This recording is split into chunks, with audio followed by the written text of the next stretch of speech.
Assalamualaikum warahmatullahi wabarakatuh. Hai teman-teman semua, kembali lagi dengan saya Cynthia Aprilia dengan NIM 20129118, mahasiswi Universitas Negeri Padang, program studi pendidikan guru sekolah dasar. Baiklah, pada video kali ini saya tidak akan berbicara bahasa Inggris seperti biasanya, dikarenakan video ini saya buat untuk memenuhi tugas mata kuliah pengantar kewirausahaan, yang mana dosen pengampunya adalah Bapak Dr. Hanif Al-Qadri SPD MPD, dan topik yang akan saya angkat pada video kali ini adalah mengenai strategi kewirausahaan.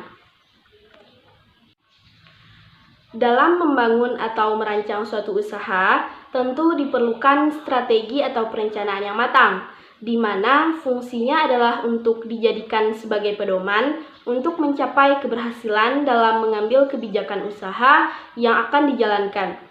Dan tentunya seseorang yang ingin menjadi calon entrepreneur atau calon wirausahawan muda yang andal dan berhasil harus melakukan hal tersebut, yang mana harus memiliki strategi kewirausahaan. Dan strategi kewirausahaan tersebut seperti perencanaan maksud usaha yang akan dibangun, usulan-usulan finansial yang akan digunakan dalam proses pelaksanaan usaha yang akan dibuat, kemudian permintaan dana kepada sumber-sumber pendanaan, kecuali jika sanggup mendanai usaha sendiri. Kemudian cara penggunaan dana dan cara pembayaran pinjaman dana tersebut. Bisa jadi pinjaman tersebut dari bank, lembaga-lembaga, atau keluarga, dan lain-lain.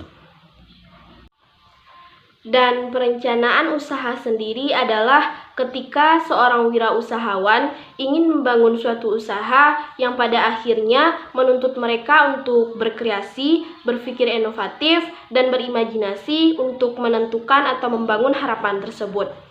Dan pada akhirnya perencanaan yang telah ditentukan tersebut atau yang telah dipikirkan tersebut akan memudahkan dalam mengajukan kebutuhan permodalan yang bersumber dari luar dan menyusun proposal berupa manajemen usaha, pemasaran, produksi, dan lain-lain.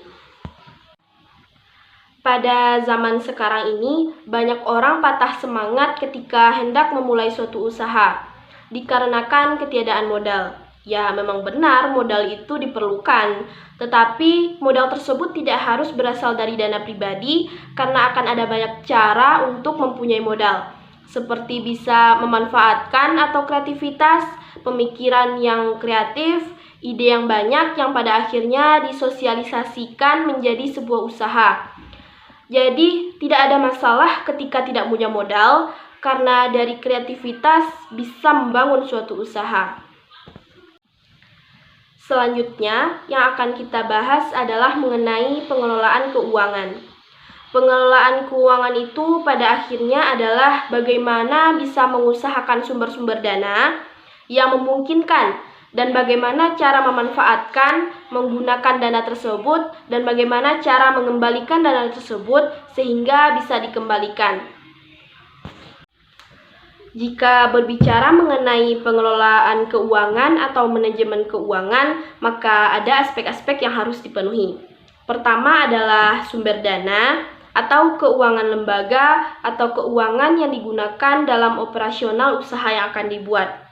Dan sumber dana tersebut bisa jadi dari dana cadangan atau dana laba yang sifatnya adalah ditahan, karena dana cadangan atau dana laba tersebut di mana digunakan dalam kondisi-kondisi tertentu. Kemudian sumber dana yang kedua bisa jadi dari dana eksternal atau dana dari pemilik atau peminjam, dan dana bantuan pemerintah pusat atau daerah, teman atau keluarga yang jelas prosedurnya. Lalu sumber dana selanjutnya bisa jadi dari dana ventural yang berasal dari perusahaan yang ingin menginvestasikan dananya pada perusahaan kecil yang potensial.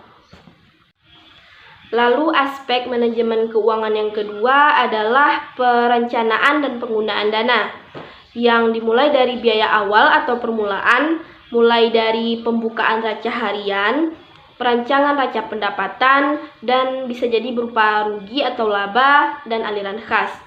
Lalu selanjutnya adalah analisa pulang pokok. Hal ini penting untuk melihat hal-hal yang kemungkinan terjadi dalam proses masa tertentu. Lalu selanjutnya adalah pengawasan dan pengendalian dana. Hal ini juga penting dilakukan dari awal, bagaimana suatu barang atau jasa dihasilkan yang pada akhirnya bisa didistribusikan sesuai market atau pasar. Dan aspek manajemen keuangan selanjutnya adalah membaca teknik atau strategi pemasaran yang pada akhirnya didistribusikan melalui kegiatan pemasaran sehingga pada akhirnya menjadi bisnis yang berkelanjutan yang mendatangkan keuntungan di kemudian hari. Dan dalam memulai suatu usaha, asumsi yang digunakan adalah kebutuhan atau keinginan konsumen atau customer, bukan asumsi pribadi, karena pada akhirnya usaha tersebut bertujuan untuk menarik perhatian konsumen atau customer. Kemudian, bisnis tersebut menghasilkan produk yang harus ada kejelasan dalam quality produk dan menentukan harga untuk daerah tertentu karena bisa jadi harga di kota besar berbeda dengan harga di daerah lain meski produknya sama. Dan aspek manajemen keuangan selanjutnya adalah promosi dan tempat pendistribusian produk. Lalu selanjutnya kita masuk ke dalam pertimbangan penting lainnya ketika ingin memulai suatu bisnis atau usaha, yang mana adalah strategi pemasaran apa yang akan digunakan atau strategi apa yang cocok, seperti perencanaan pemasaran, mix marketing, kiat pemasaran, atau usaha baru.